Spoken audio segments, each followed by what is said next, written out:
안녕하십니까. 한국대학 입시 카운셀러 김성준입니다. 오늘은 재외국민 대입 원서 접수 방법에 대해서 말씀드리도록 하겠습니다. 이제 대입 원서 접수가 2주밖에 남지 않았습니다. 2주밖에 안 남은 상황에서 어머님들이 정말 어려워하시고 힘들어하시는 이 부분에 대해서 저희가 말씀드릴 텐데 저희가 보여드리는 이 방송 순서에 따라서 원서 접수를 하시면 아마 큰 어려움이 없으실 거라고 생각됩니다.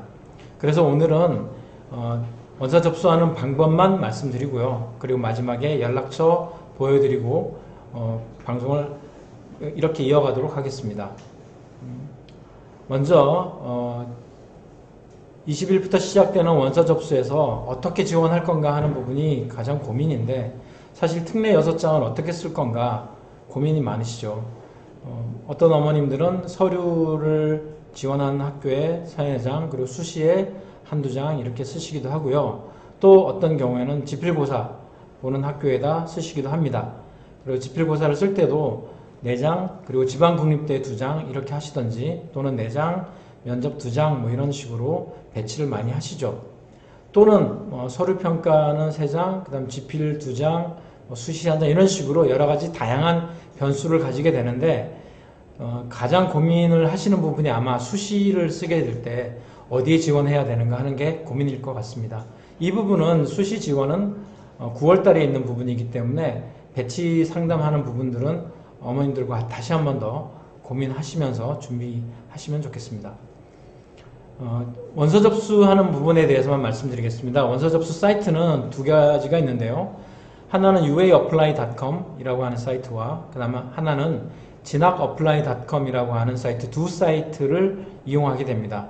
대부분은 uapply를 많이 사용하시는데요.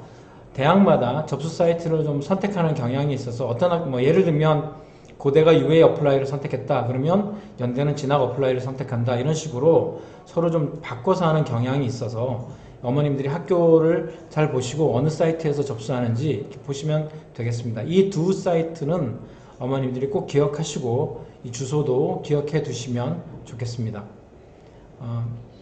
아시는 것처럼 입시 일정을 보시면 원서 접수는 7월 20일부터 시작해서 22일, 23일, 24일 이렇게 계속 가게 되고요. 9월 달에 경북대나 충북대처럼 9월 달에 원서 접수를 하는 학교들 같은 경우는 9월 23일부터 시작해서 25일 또는 28일 이렇게 일정이 좀 나눠져 있습니다. 원서 접수 일정을 좀 자세히 보시면 좋겠고요. 원서를 접수하고 난 다음에 이제 서류를 제출해야 되는데, 서류 제출은 원서 접수가 시작한 날부터 마감일 그 다음 날까지, 그래서 23일이나 24일까지 마감되는 경우가 있고, 어떤 학교들은 8월 달에 서류를 제출하는 학교도 있습니다. 지필을 본다든지 면접 보는 학교들 같은 경우에는 그때 이렇게 제출하는 경우들이 있고요. 9월 달에 수시로 하는 학교들의 경우는 서류도 똑같이 9월 달에, 그래서 10월까지 서류를 제출하게 됩니다.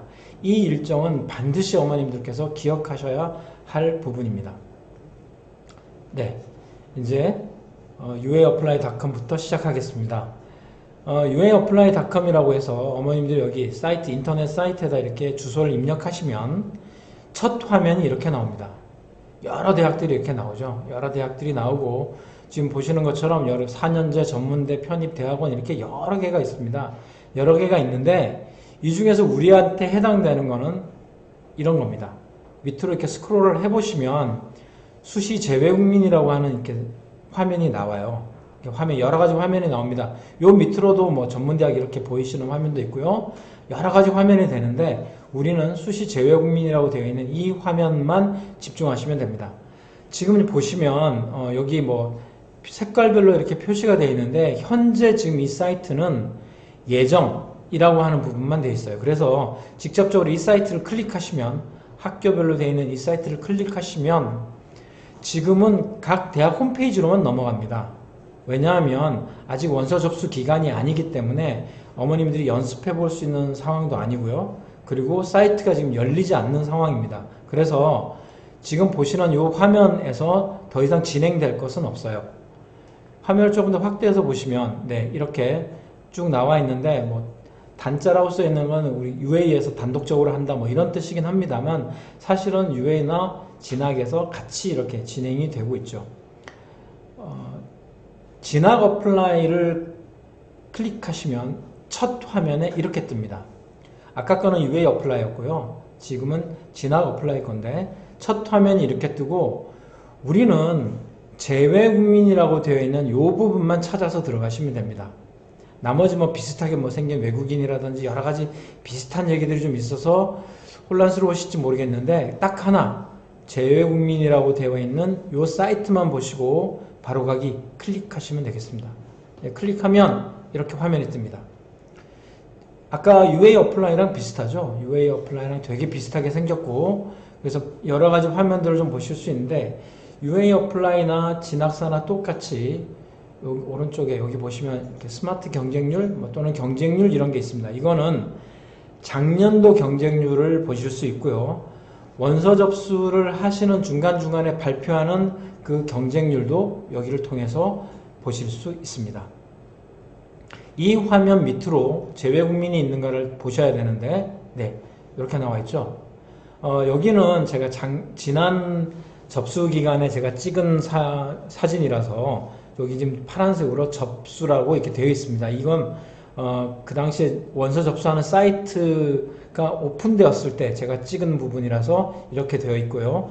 지금도 진학사는 여전히 사이트는 열리지 않았기 때문에 이 상태 그대로 이 상태가 아니라 열리지 않는 상태 그대로 되어 있고 대학을 클릭하시면 각 대학교 입학 홈페이지로 넘어가게 됩니다.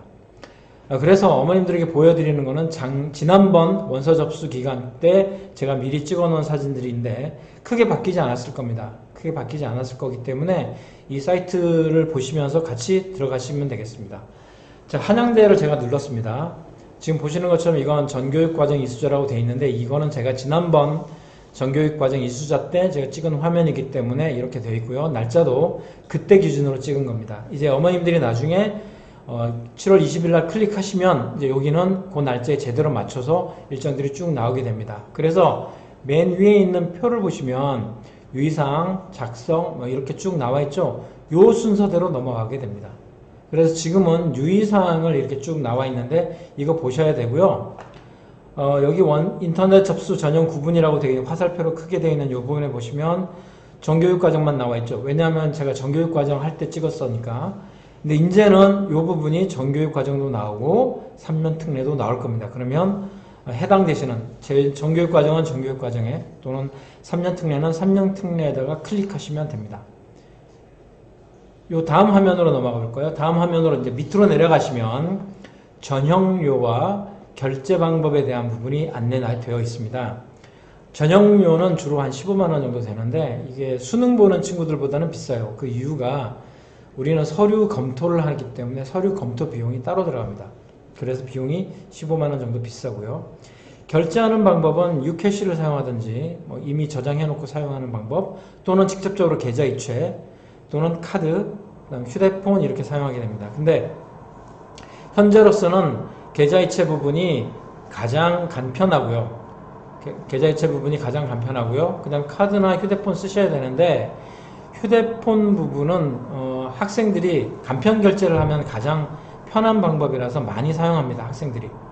그리고 어머님들은 이제 계좌 이체를 많이 사용하시고요. 해외에 계셔서 휴대폰이나 계좌 이체가 좀 불가능하다 그러면 이제 카드를 사용하시는데 카드는 조금 더 어려운 부분이 없지 않아 있습니다. 그래서 계좌 이체, 휴대폰 이런 방법을 많이 사용하시는데 계좌 이체는 지금 여기 나와 있는 것처럼 은행에 계좌번호 입력하고 비밀번호를 입력하면 대학에서 이렇게 직접 가져갑니다. 대학이 아니라 UA 쪽에서 직접 가져갑니다. 그래서 좀 더 간편합니다. 간편한데 다만 시간이 이제 이런 시간대가 운영된다 하시는 거 보시면 좋겠습니다. 그래서 이 부분이 다 끝나고 나면 이제 원서 작성하기를 시작됩니다. 유의사항을 이제 다 읽었으니까 이제 원서를 작성합시다 라고 이제 시작하게 되는데요. 이걸 원서 작성하기로 이렇게 클릭하시면 이런 화면이 뜹니다. 이건 예전에 제가 찍어 놓은 사진이라서 그런데요.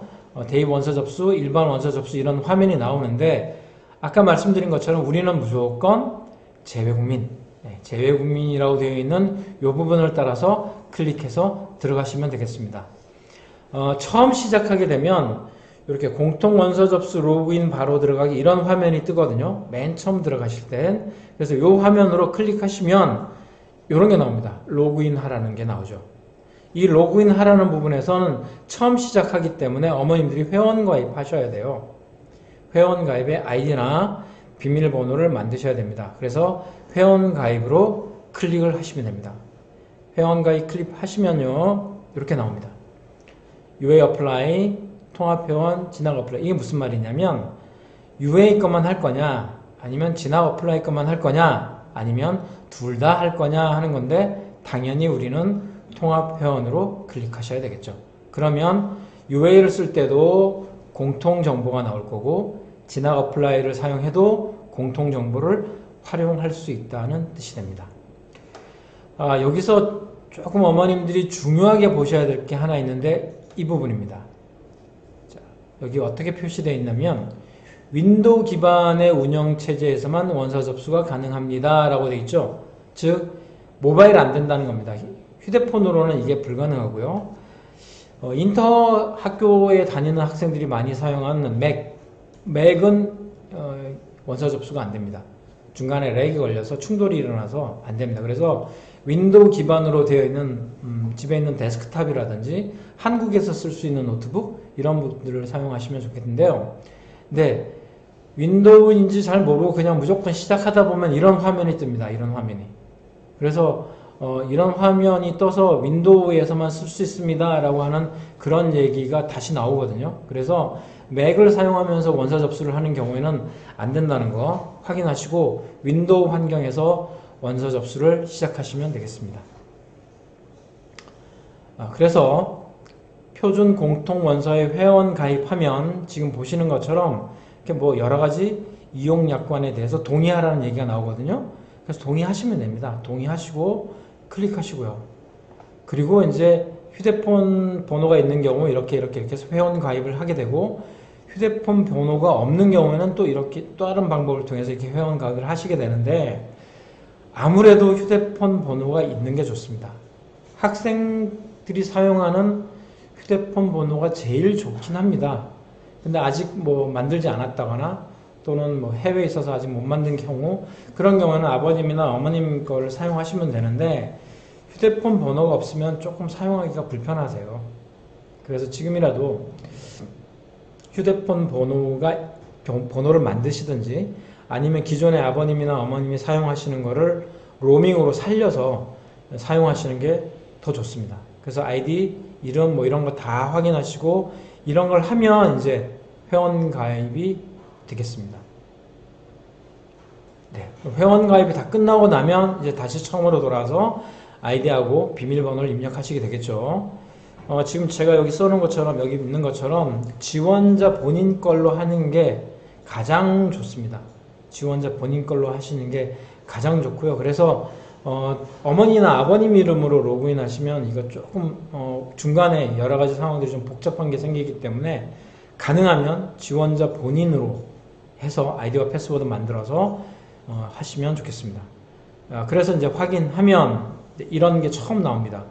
공통원서를 작성하는 데 있어서 개인정보에 대한 동의나 또는 뭐 여러 가지를 방지하는 것에 대한 확인을 이렇게 하라고 돼 있죠. 확인하라고 돼 있고 반드시 공통원서에 대한 부분들을 입력하라고 이렇게 나와 있습니다.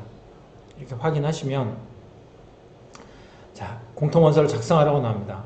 이름도 쓰고 뭐 주민등록번호, 국적, 주소, 휴대폰, 뭐 전화번호 이런 거 다 쓰죠. 그래서 개인정보 수집에 동의하라는 화면이 뜨는데 이거는 한 번 입력하고 나면 6개 대학에 공통으로 다 사용되는 거기 때문에 어머님들이 이 부분은 잘 적어 주셔야 됩니다. 우리 학생들이 해주면 제일 좋고요. 자기 이름, 한글, 그 다음 주민등록번호 다 확인해야 되고요. 이렇게 확인하셔야 됩니다. 한 가지 우리 해외에 살고 있는 학생들의 경우는 주민등록번호를 입력하고 이렇게 여기 클릭하면 확인할 수 없습니다 라고 하는 메시지가 가끔 나오기도 합니다. 주민등록번호가 뭐 아직 안 나와서 그렇다 그건 아니고요. 이게 우리 주민등록번호하고 UA나 진학사하고의 이게 연결이 안 돼 있어서 본인 확인이 안 됩니다라고 나오는 경우가 종종 있습니다. 그럴 땐 당황하지 마시고요. UA 본사나 진학사 본사에다가 전화하셔서 본인 확인이 안 됩니다라고 이렇게 말씀해 주시면 됩니다. 그러면 그쪽에서 처리를 해줄 겁니다. 우리 아이 뭐 본인 확인이 안 된다는데 큰일 났네 뭐 이렇게 너무 당황하실 필요는 없으세요. 그리고 주소는 이렇게 검색하는 거 있는데 이 검색하는 걸 통해 가지고 우편번호 그 다음에 새 주소 바뀐 주소 있죠. 새 주소로 입력하시면 됩니다. 그 다음에 여기 휴대전화나 전화번호 있는데 요거는 대학에서 뭔가 연락을 해야 될 상황이 생기면 이 전화번호로 연락합니다. 그러니까 여기 휴대전화나 여기 전화번호는 반드시 어머님이나 아버님 또는 본인과 연결될 수 있는 전화번호로 입력해 주셔야 됩니다. 그리고 추가 전화번호도 만약 학생들이 이제 지금은 코로나 때문에 돌아갈 수 없는 상황이 될 수 있지만 예년의 경우는 이제 본국 자기가 있었던 나라로 돌아가게 되면 전화가 안 되면 국내 전화가 안 되면 본인이나 부모님이 아닌 뭐 다른 친척들이나 할아버지 할머니 쪽으로 이렇게 전화를 하기 때문에 그런 가능한 국내에서 연락 가능한 전화번호를 여기 하나 더 적어 주십사라고 해서 적어 놓은 겁니다. 전화번호는 다시 한 번 더 말씀드리겠습니다. 이건 중요하기 때문에. 그래서 이렇게 다 입력하고 나면 다 입력하고 나면 두 번째 또는 세 번째, 네 번째 이렇게 다음에 원서를 작성하게 되면 이렇게 나옵니다. 공통원서를 다 이미 적어놨기 때문에 이 번호를 입력하면 비밀번호를 입력하면 그러면 다른 학교, 두 번째 학교나 세 번째 학교를 쓸 때 공통정보를 그냥 불러올 수 있습니다. 그래서 이런 정책을 사용하는 거고요. 그래서 UA나 진학이나 공통으로 사용할 수 있는 겁니다. 뭐 지금 여기 써놓은 것처럼 이렇게 공통원서 불러오기 이런 부분들이 보이시죠? 그래서 한번 공통원서 작성을 입력해 놓으면 그 다음에는 이 내용들을 그대로 다시 사용할 수 있습니다. 그래서 공통원서 비밀번호를 입력해 가지고 이렇게 클릭하시면 이미 써놨던 정보들이 이렇게 나오는 거죠. 이미 써놨던 정보들이 이렇게 쭉 나오겠네요. 그래서 이 정보를 가지고 다음으로 진행할 수 있게 됩니다. 그래서 공통원서 접수할 때 정보를 입력하는 게 굉장히 중요하다라는 사실을 기억하시고요. 이 공통원서를 작성할 때 굉장히 주의하셔야 될 게 하나 있습니다. 아주 중요한 게 뭐냐면 지금 여기 제가 표시해 놓은 것처럼 공통원서에서 쓰이는 자기소개서는 재외국민 특별전형에는 활용되지 않습니다.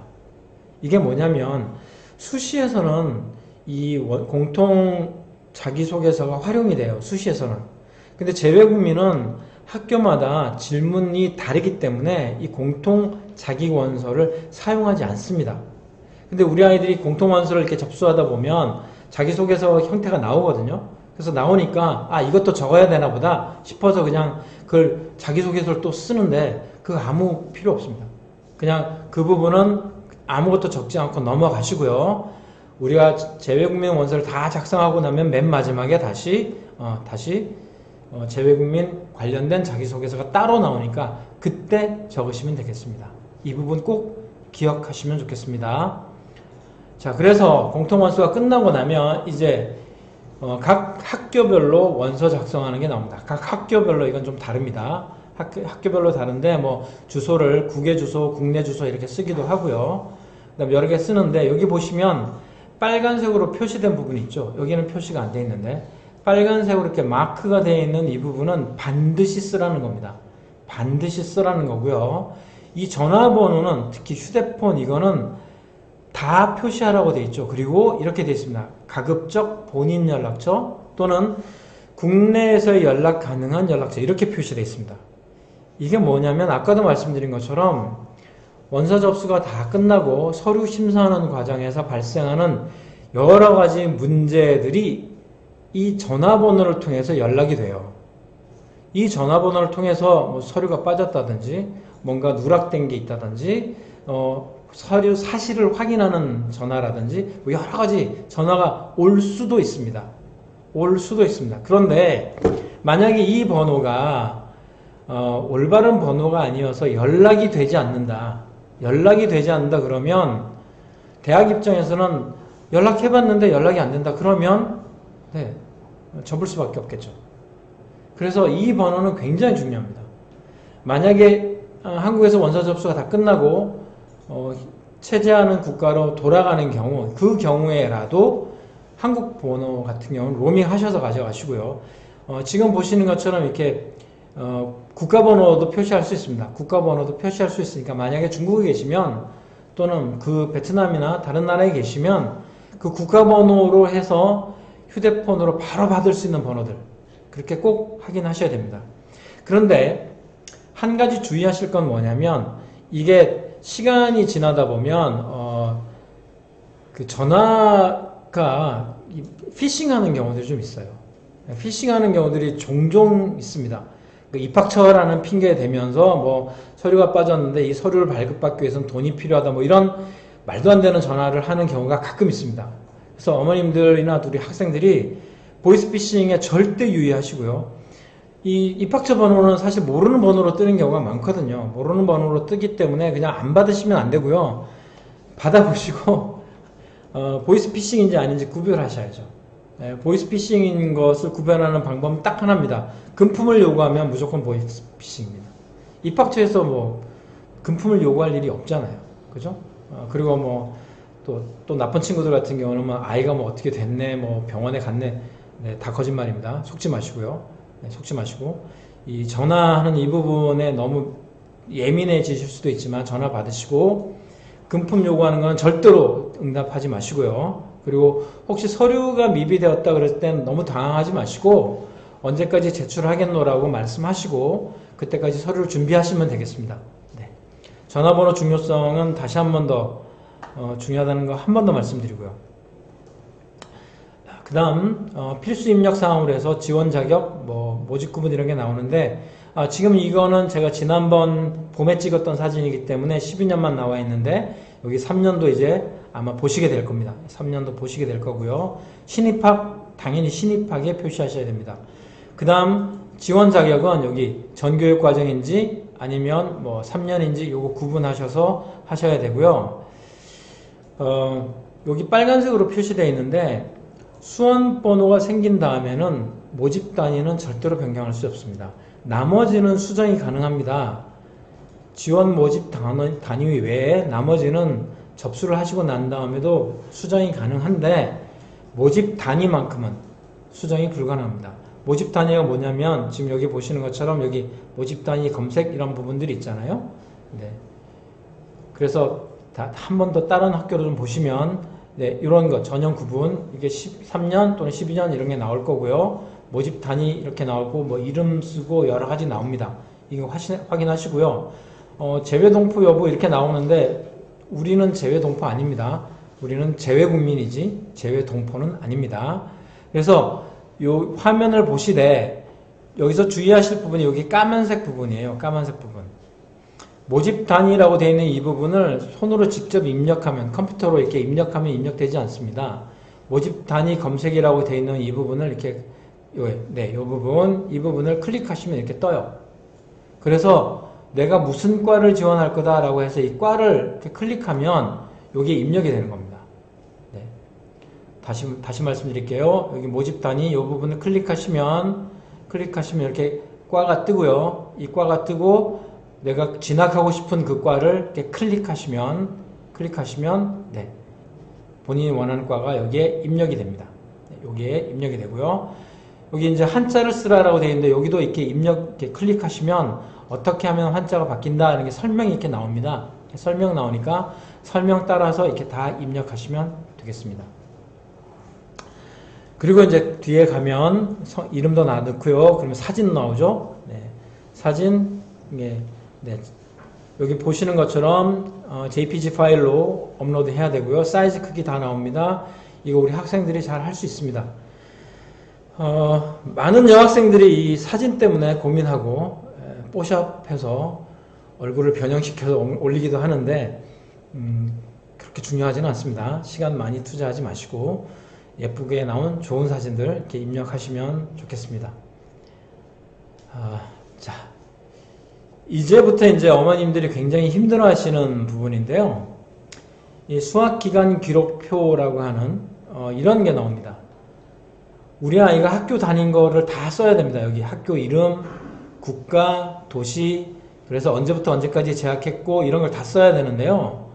지금 이거 쓰는 거는 어머님들이 원서 접수하는 당일날 쓰시면 곤란합니다.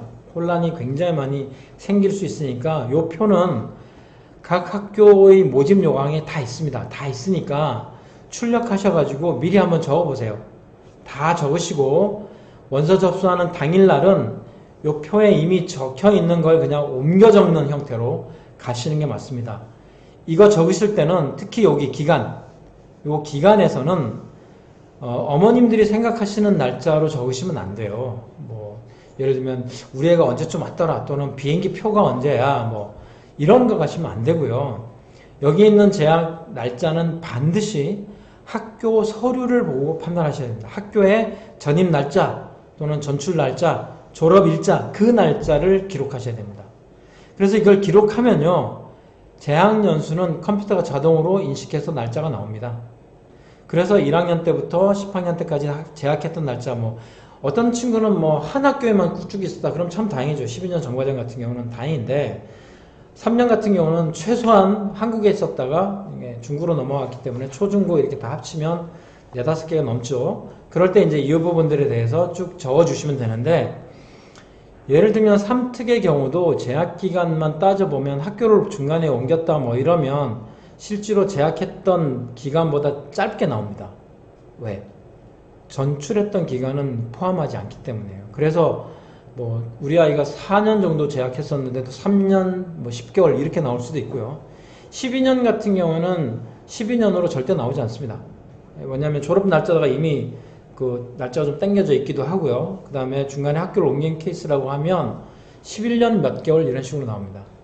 그래서 그런 부분은 너무 걱정하지 마시고 서류에 있는 그 날짜를 기준으로 다 적어주시면 되고요.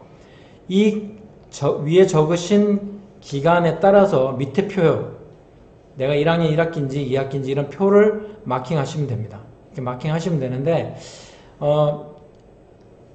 4쿼터로 이루어진 학교의 경우는 2개씩 하시면 되는데 3쿼터로 되어 있는 3학기제로 진행되는 학교는 이게 조금 애매하죠. 이거 조금 애매한데 그거는 어머님들이 잘 보시고, 학기는 1년을 다 채웠으면 다 채우신 거고요. 3쿼터제의 경우는 2학기를 이수하면 시메스터의 1학기로 보는 거기 때문에 2쿼터를 다 했다 그러면 한 학기로 이렇게 표시하시면 될 것 같습니다. 이게 어머님들이 제일 어려워하시고 힘들어하시는 거니까 미리 표를 만드시고 작성을 해 놓으시면 좋겠습니다. 요 다음에 나오는 게 해외 학교를 쓰는 건데요. 요거는 이제 해외 재학했던 학교에 대한 기록만 쓰는 겁니다.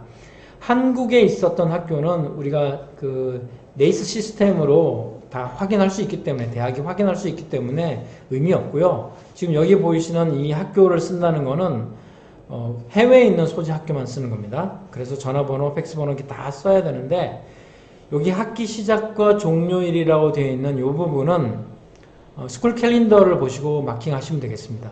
스쿨 캘린더에 나와 있는 학기 시작일, 학기 마치는 일 이렇게 쓰시면 되고, 이게 2개 학기로 되어 있느냐, 아니면 4개 쿼터냐, 아니면 3쿼터냐 이런 거 보시고 여기 학기에 맞춰서 표시하면 되고요.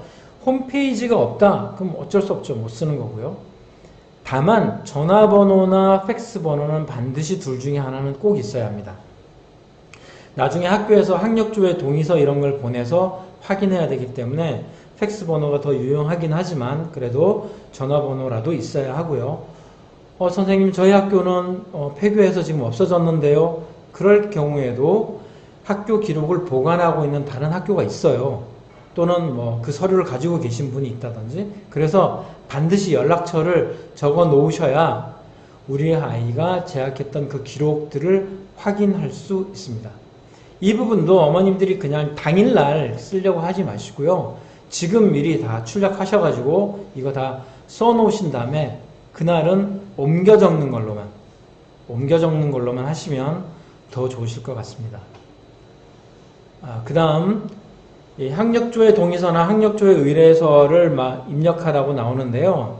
학력조회 동의서는 그냥 간단하게 우리 아이 이름 쓰면 되는 거니까 뺐고요. 학력조회 의뢰서는 지금 보시는 것처럼 두 개로 나눠져 있습니다. 두 부분으로 나눠져 있는데 한 부분이 지원자가 쓰는 란, 지금 제가 마킹하는 것처럼 지원자가 작성하는 란이 있고요. 다른 하나는 해외학교 학적 담당자가 작성하는 란이 있는데 우리는 위에 것만 만드는 겁니다.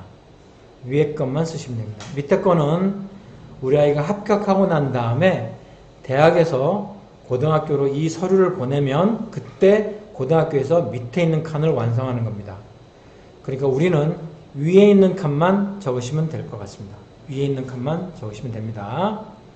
자, 이렇게 다 쓰고 나면 마지막에 특이사항이 나와요. 특이사항이 나오는데 이 특이사항은 사유서와 동일한 형태입니다. 그래서 뭐 월반을 했다든지 학기 누락을 했다든지 뭐 빠졌다든지 이런 여러 가지 해야 될 얘기, 뭐 병원에 다니느라고 뭐 결석을 했다든지 이런 얘기들을 여기 특이사항에 쓰시면 되고요. 여기 쓸 사항이 없으면 쓰지 마세요라고 되어 있는데 요즘에는 이 서류에 대한 평가가 조금 더 세밀해져서 어머님들이 이거 꼭 쓰시면 좋겠고요. 반드시 쓰셔야 되는 거, 지난 시간에 저희가 지난 방송에도 말씀드렸지만 1년 이상을 월반을 했다든지 누락됐다든지 이런 경우는 반드시 쓰셔야 됩니다. 그리고 학기가 시작되었음에도 한국에 체류했다, 또는 학기가 마치기 전에도 한국으로 먼저 들어갔다, 뭐 이런 경우들 있어서도 질문사항이 생길 수 있기 때문에 어머님들이 미리미리 입력해 주시면 좋을 것 같습니다. 그래서 다 쓰고 나면 여기 지금 저장하기가 나오죠. 저장하기는 저장을 하고 이렇게 누르고 나면 이때까지 입력했던 내용이 사라지지 않고 다 저장됩니다. 그래서 결제를 하지 않더라도 저장하기 수준에서 계속 내 원서, 우리 아이의 원서가 계속 저장이 됩니다. 그래서 뭐 오늘 입력했는데 내일 또 끄집어낸다 그러면 이미 입력되어 있던 상황이 다 다시 나오는 거죠. 네, 그래서 저장하기를 반드시 누르셔야 되고요. 저장하기를 다 누르고 이제 결제까지 가겠다. 네, 그럼 그 사이에 이렇게 자기소개서를 쓰는 란이 나옵니다. 이건 학교마다 다른데요. 자기소개서를 쓰는 학교에는 지금 이렇게 질문들이 이렇게 나오고 빈칸이 나옵니다. 여기 보시면 천자이네라고 지금 써 있는데 여기 빈칸에다 이렇게 입력하면 천자를 넘어가면 더 이상 입력이 안 됩니다. 글자가 안 쓰여져요. 그냥 끝이에요. 그래서 그걸 천자라는 걸 알 수 있고요. 입력하다 보면 중간에 글자 수가 계속 바뀌는 것도 보실 수 있습니다. 그런데 이제 우리 아이는 자기소개서가 아직 완성 안 됐어. 그래서 여기를 만약에 빈칸으로 놓고 가시면 다음 화면으로 넘어가질 않습니다. 그래서 이 화면이 나오면 여기다가 그냥 아무 글자라도 뭐 그냥 점이라도 한 글자 입력을 해놓고 넘어가야지 다음 화면으로 넘어가요. 지금 제가 여기 뭐 가라고 써놨잖아요. 이런 식으로 한 글자 써놓는다든지 뭐 또 여기 다 뭐 이런 식으로 한 글자 써놓고 나면 다음 화면으로 넘어갑니다. 다음 화면에는 이제 기타 활동 증빙 자료 이런 게 나오는데요. 이것도 있는 학교가 있고 없는 학교가 있기 때문에 다른데 있는 학교의 경우는 이렇게 쓰라고 나옵니다. 중앙대 걸 보도록 하죠. 중앙대 보면 이렇게 서류명, 기간, 그 다음 내용 200자씩 쓰라고 나오죠.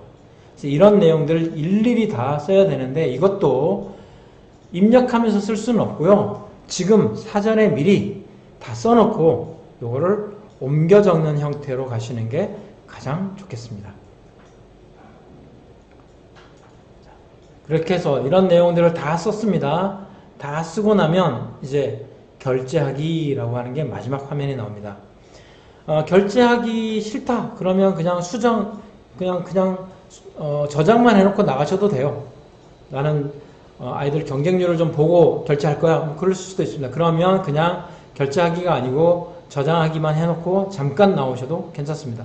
내일 해도 되고 뭐 원서 접수 마지막 날까지 이렇게 해도 되는데 원서 접수 마지막 날 마지막 시간은 굉장히 피크 타임이기 때문에 트래픽이 걸릴 수 있습니다. 그래서 원서 접수를 못할 수도 있습니다. 이미 마음에 결정을 한 친구들이라면 원서 접수 시작되면 빨리빨리 접수하는 게 좋고요. 좀 고민을 좀 더 해봐야 되겠다라는 친구라 할지라도 가능하면 원서 접수 마지막 날 오전에는 원서 접수를 끝내시는 게 좋을 것 같아요.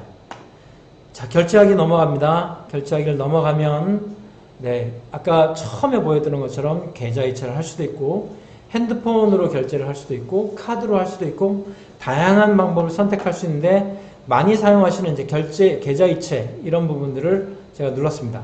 그러면 보안 프로그램이 나와요. 그 보안 프로그램이 나와서 이런 여러 가지 이런 화면들이 나오는데 이 화면에 전부 동의하시고 다 동의하시면 이제 다음 화면으로 계좌이체하는 화면으로 넘어갑니다. 그러면 개인정보 입력하시고 뭐 구자번호 입력하고 비밀번호 입력하고 그러면 이제 결제가 마무리되는 거죠. 자, 결제가 마무리됐습니다. 그러면 결제하기 전에는 전혀 보이지 않던 화면이 나옵니다. 지금 이런 화면입니다. 지금 이 화면은 결제하지 않으면 절대로 나오지 않는 화면이에요. 그래서 결제가 끝나야지만 나오는 화면인데 보시는 것처럼 수험번호가 나옵니다. 네, 수험번호가 나오죠. 수험번호가 나오고 그 다음 결제했다는 정보가 나오고 그 다음 여기 나오는 출력물 이런 게 나옵니다. 출력물. 요거 이제 설명드릴 거고요. 그다음 오른쪽에 부가 서비스로 해서 서류 도착 확인이라고 하는 이 부분이 나옵니다. 이 서류 도착 확인은 마지막에 말씀드리도록 하고요. 요 출력물을 먼저 보시겠습니다. 원서 접수를 하고 나면 수험번호가 이렇게 나오고 이렇게 출력물이 나오는데 보시면 확인, 출력, 서식, 수정 이런 게 나와 있죠. 확인은 확인하라는 얘기고요. 출력은 출력하라는 뜻입니다. 요 출력 클릭하면 출력하는 화면이 나와요. 그래서 프린트로 자동적으로 프린트가 됩니다. 물론 프린트하고 입력하시고 그 다음에 프로그램 뭐 깔리고 하는 과정은 짧게 이루어지는데 웬만하면 다 됩니다. 만약에 집에 프린터가 없다 그러면 PC방 가면 됩니다. PC방에서 잘 나옵니다. 서식은 원서 접수할 때 하지 않았던 그리고 그냥 양식으로 출력받아서 해야 되는 거다라는 그런 건데요. 이건 누르시면 사이트로 접속이 돼서 양식을 다운받으실 수 있습니다. 그 다음 수정은 작성 내용을 수정한다든지 사진을 수정한다든지 다 수정하는 건데요. 지금 보시면 결제가 끝났잖아요. 결제가 끝났음에도 불구하고 이거 수정할 수 있습니다. 결제가 끝났음에도 내용들 수정할 수 있다. 요거 기억하시면 되죠. 수정이 안 되는 거는 아까 말씀드린 것처럼 모집 단위 수정이 안 되고요. 공통원서 접수에서 했던 거. 공통원서 접수에 했던 거는 수정이 안 됩니다. 그래서 공통원서 접수할 때 기본 입력, 정보 입력하는 걸 잘 하셔야 되고요. 나머지 뭐 자기소개서를 쓴다든지 또는 뭐 간편한 이런 내용들은 다 수정하실 수 있습니다. 그래서 조금 더 자세히 보시면 이런 게 나오는데요. 네, 이런 게 나오는데, 네, 요 앞에 거 좀 보시면 지금 여기서 나오는 것 중에 요거 좀 보시죠. 발송용 봉투 표지라는 말이 있죠. 발송용 봉투 표지라는 게 있는데 다른 거는 뭐 다 출력해서 제출하시고 특히 수험표는 뭐 학교에 제출하지 않는 거고요. 면접을 보러 간다든지 이럴 때 본인이 가슴에 이렇게 달고 가야 되는 겁니다. 수험표 없어도 됩니다. 네, 없어도 되는데 뭐 수험표 없다고 해서 뭐 그 시험장에서 이렇게 내쫓고 그러지 않습니다. 그러니까 수험표는 받아두셔도 되는데 잊어먹어도 상관없습니다. 네. 네. 발송용 표지 봉투 보시면 이렇게 생겼습니다. 여기는 성균관대학교 건데요. 학교 주소가 이렇게 있고 그래서 이 봉투 안에다가 서류들을 다 넣고 밖에다가 이 봉투 표지를 붙이는 겁니다. 표지를 붙여서 우체국에 가서 발송하면 그대로 이렇게 발송이 되는데 여기서 한 가지 왼쪽 편에 보시면 이렇게 서류 목록표가 쭉 있어요. 서류 목록표가 쭉 있는데 요걸 좀 더 확대해서 한번 보시겠습니다. 이렇게 있습니다. 이렇게 쭉 나와 있어요. 이건 학교마다 다 다릅니다. 학교마다 다 다른데 이렇게 쭉 나와 있는데 내가 지금 넣는 이 봉투에는 이런 것들이 들어가 있다를 여기다 체크하시는 거죠. 체크 하시는데 인터내셔널 스쿨 다니는 친구들의 경우 고등학교 성적 증명서라든지 또는 추천서라든지 이런 거를 학생에게 주지 않죠. 그러니까 지금 우리 학생들이 이런 건 갖고 있어서 내가 봉투에 넣을 수 있지만 이런 거는 제가 갖고 있지 않습니다. 그럼 어떻게 해야 되느냐? 여기 표시하면 안 되고요. 표시하면 안 되고 여기다가 이렇게 마킹해서 학교에서 직접 발송한다 이런 걸 써주시면 됩니다. 지금 이 봉투에는 없다 이런 거를 표시해주면 받으시는 분들도 아 여기에 서류가 이렇구나 해서 안에 있는 내용물하고 일일이 다 대조해서 확인하시게 되겠죠. 그래서 서류 봉투 이런 것들로 서류 확인하시는 것도 좋은 방법 중에 하나입니다. 아 그리고 아까 보여드렸던 뭐 서비스 항목 중에 제출 서류 도착하는 거 꼭 클릭하시면 이런 화면이 떠요. 그래서 우리가 서류가 도착했는지 내가 발송한 서류가 도착했는지 안 했는지 이런 거 수험번호 이렇게 입력해서 클릭하시면 다 확인할 수 있습니다. 그래서 이렇게 하면 원서 접수가 다 끝나는 거죠. 네. 지금 제가 보여드린 항목 따라서 이렇게 보시면서 나중에 뭐 핸드폰으로 요 화면 틀어놓고 보시면서 직접 원서 접수하시면 될 것 같아요. 그래서 요 올해 같은 경우는 온라인으로 이렇게 제출하는 학교도 있고 여기는 고대입니다. 고대는 전부 온라인으로 제출하라고 돼 있고 연대도 그렇고요. 근데 나머지 학교들은 온라인으로 업로드도 하면서 우편으로 제출해라 이런 학교들도 있고요. 두 가지를 다 해라 이런 학교들이 좀 있기 때문에 어떤 학교가 어떻게 하는지 그거는 저희가 다음 방송 때 알려드리도록 하겠습니다. 다음 방송 때 알려드리도록 하고요. 지금 이제 어머님들 하셔야 되는 것 이제 아까 이제 원서 접수하는 방법을 이미 쭉 보셨고 이제 최종적으로 어느 대학과 어느 학과를 쓸 건지 이제 결정하셔야 되죠. 네, 어제 이제 IB 파이널 성적이 나왔습니다. 많은 친구들이 이제 파이널 성적을 보면서 뭐 거의 대부분 친구들이 많이 실망을 좀 했죠. 심지어 뭐 제가 아는 친구 중에 하나는 너무 큰 폭으로 점수가 떨어져 버려서 지금 아직도 정신을 못 차리고 있는 친구들도 좀 있어요. 물론 이제 IBO 측의 입장에서 바라봤을 때는 전체적인 퍼센테이지의 변화는 없다라고 얘기하지만 우리 개개인 학생들이 받아들이는 그 부분은 이제 학교의 프레딕 성적하고는 좀 많이 달라졌기 때문에 네, 그래서 이제 어느 대학, 어느 과를 어떻게 쓸 것인가 하는 이 부분에 충분한 고민과 그리고 상담이 좀 필요할 거라고 생각됩니다. 또 하나 이제 입력해야 되는 이 자기소개서 이 부분들을 점검하시고 최종적으로 좀 수정하는 게 필요할 것 같습니다. 이미 이제 학생들이 다 써놓은 그런 자소서를 한 번쯤은 좀 검토해서 이런 식이죠. 이런 내용들을 좀 보시면서 우리 아이가 써놓은 자기소개서가 정말 어필할 수 있는지 이런 부분들을 꼼꼼히 좀 고민하시면 좋겠습니다. 네. 조금 다른 외부의 시각으로 보셔도 좋고요. 그렇지만 너무 많은 사람들이 보는 거는 저는 권하지 않습니다. 네. 특정의 한 몇 분만 이렇게 보시면서 그리고 우리 아이가 쓴 내용들을 이렇게 중심을 잃지 않고 결국 우리 아이가 말하고자 하는 부분들이 다 들어가 있는지 이런 부분들을 좀 더 점검하시고 보시면 좋겠습니다. 다음 방송 안내입니다. 다음 방송은 원서 접수 마지막 바로 전주에 대학별 서류를 어떻게 준비할 건가 하는 그 부분을 좀 짧게 방송해 드릴 거고요. 그 방송에서 제가 정리한 서류 정리한 게 있는데 이거는 그때 방송에서 신청하시는 분들에게 제가 자료를 발송해 드리도록 하겠습니다.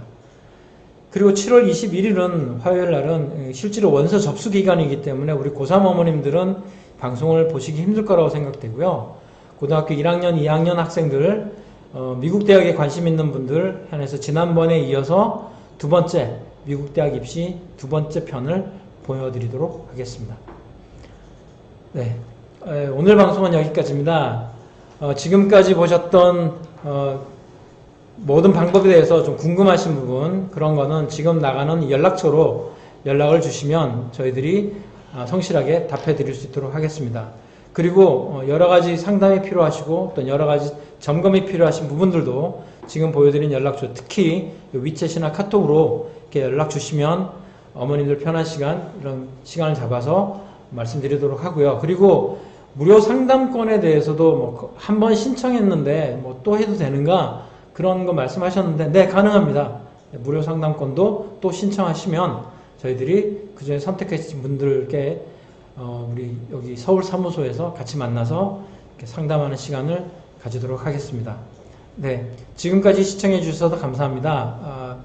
다음 방송도 더 좋은 내용을 가지고 어머님들께 인사드리도록 하겠습니다. 지금까지 시청해 주셔서 감사합니다.